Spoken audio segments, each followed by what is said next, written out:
नगर पंचायत बनत द्वारा बनाई 35 साल पुराने शौचालय के पास 2 दुकानों को माध्यमिक विद्यालय बनत की आपत्ति से तोड़ दिया गया।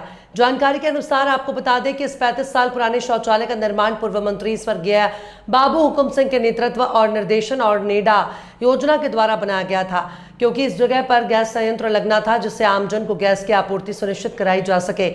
लेकिन किसी कारण से ये कार्य योजना सरकार द्वारा बंद कर दी गई। इसके बाद यहाँ एक वाल्मीकि चौपाल का निर्माण पूर्व विधायक तेजेंद्र निर्वाल द्वारा विधायक निधि द्वारा कराया गया। लेकिन जब से अब किसी को कोई नुकसान, कोई आपत्ति स्कूल और अन्य किसी की भी सरकारी और गैर सरकारी को कोई आपत्ति नहीं हुई। लेकिन नगर पंचायत बनत शामली ने शौचालय के पास भूमि पर 2 दुकानों का निर्माण आमजन की सुविधा के लिए कराया, ताकि आमजन के विश्राम और शौचालय को और अच्छा, स्वच्छ और सुलभ बनाया जा सके। लेकिन जूनियर हाई स्कूल बनत के प्रधानाचार्य ने स्कूल की भूमि बताकर आपत्ति की है, जबकि नगर पंचायत का कहना है कि उन्होंने इसकी जानकारी अखबार के माध्यम से सार्वजनिक की थी, जिससे कि किसी को अगर किसी तरह की कोई आपत्ति हो तो हम ये निर्माण कार्य नहीं कराएंगे। इस पर कोई आपत्ति किसी को नहीं हुई तो उसके बाद ही 2 दुकानों का निर्माण कार्य कराया गया। लेकिन काफी समय बीत जाने के बाद अब माध्यमिक विद्यालय इस जगह को स्कूल की जगह बताकर आपत्ति कर निर्मित दुकानों को एसडीएम द्वारा तोड़वा दिया गया। दुकान तोड़ने के बाद नायब तहसीलदार त्यागी को भेजकर पैमाइश कराई गई है। स्कूल की जमीन को लेकर हमारे यहाँ नगर पंचायत ने जो दुकानें बनाई थी और पीछे शौचालय भी है नगर पंचायत का, और कई बार इसके ऊपर कई बार पैमाश हो चुकी और कई बार मतलब निशान लग चुके। तो इस मामले में क्या कहना चाहते हैं? नगर पंचायत का जो शौचालय बना हुआ है वो लगभग 30 वर्ष पूर्व बना हुआ है, 30 से 35 वर्ष पूर्व। और जो जूनियर हाई स्कूल है उसकी बाउंड्री वॉल वेल डिमार्केटेड और बहुत पुरानी बनी हुई है। जूनियर हाई स्कूल उसके बाहर अपनी ज़मीन क्लेम कर रहा है, जो कि गलत है। जब उनकी दीवार पहले से ही बनी हुई है तो उसके बाहर वो क्लेम कैसे कर सकते हैं, जबकि दीवार पहले से ही टेढ़ी है। पहली चीज़ ये। सेकंड चीज़, उनका रकबा जो है वो है 641 और 662। तो 662 जो रकबे की वो बात कर रहे हैं उसकी पैमाइश अभी हो रही है। उसके साइड में कुछ ज़मीन नगर पंचायत की है जो आबादी की है, और कुछ है उसके फ्रंट पे जो रास्ते की है, उसकी भी पैमाइश में ज़मीन निकलेगी, क्योंकि वहाँ पे हमारा लगभग 3 से 4 बीघा ज़मीन है एक, और लगभग 1 बीघा ज़मीन है एक, उसकी भी पैमाइश अभी होनी है।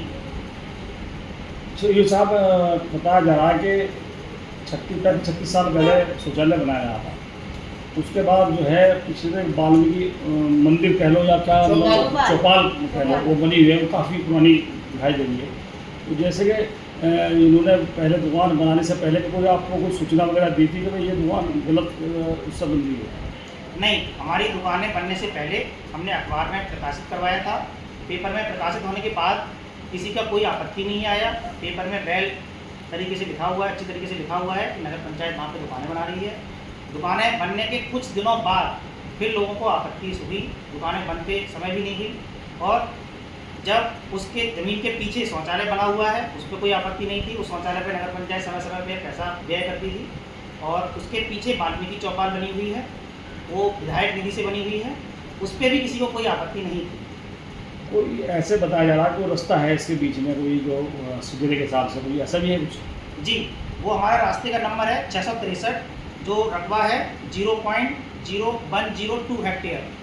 वो भी हमारा ही नगर पंचायत का ही रास्ता है। रास्ता जो कि वो ब्लॉक हो चुका है, मतलब उसमें कोई फिलहाल सुविधा देती जा रहा है। उसकी पैमाइश होगी तो अभी क्लियर होगा क्या है। चैनल साहब कुछ कहना चाहोगे? है कि तो कोई भी मान लिया कोई आबादी उठाई गई, देखो 35 साल पहले लगभग ये बनाई गई थी शौचालय, और ये राजीव जी की योजना में बनाया गया है। ये क्या नाम, वाल्मीकि चौपाल, तो और विधायक जी ने इनका निर्माण किया था। तो अब हमने अखबार में निकलवाई है और मान लिया सबको जानकारी इस बात की दी गई है। ऐसा नहीं है कि हम मेरा अकेले नगर पंचायत नहीं कर दिया, तो इसमें किसी को कोई ऐतराज वैसे होना नहीं चाहिए। तो पहले अखबार में प्रकाशित कराया गया, हाँ, काफ़ी दिन, उसके बाद फिर कोई उसकी आपत्ति नहीं आई, और जब वो दुकान बनकर तैयार हो गई उसके बाद फिर जो है उसके बाद आवाज़ उठाई गई और उसको तोड़ा गया। और ऐसा कुछ कहना चाहोगे? मैं यही कहना चाहूँगा कि एक बार पैमाइश हो जाए, उसके बाद चीज़ें क्लियर हो जाएँ कि कौन सा रकबा कहाँ पे है। मैं चाहता हूँ स्कूल के 3 जो डाटा संख्या है, उन तीनों की पैमाइश हो जाए तो स्कूल की ज़मीन कितनी है वो क्लियर हो जाए।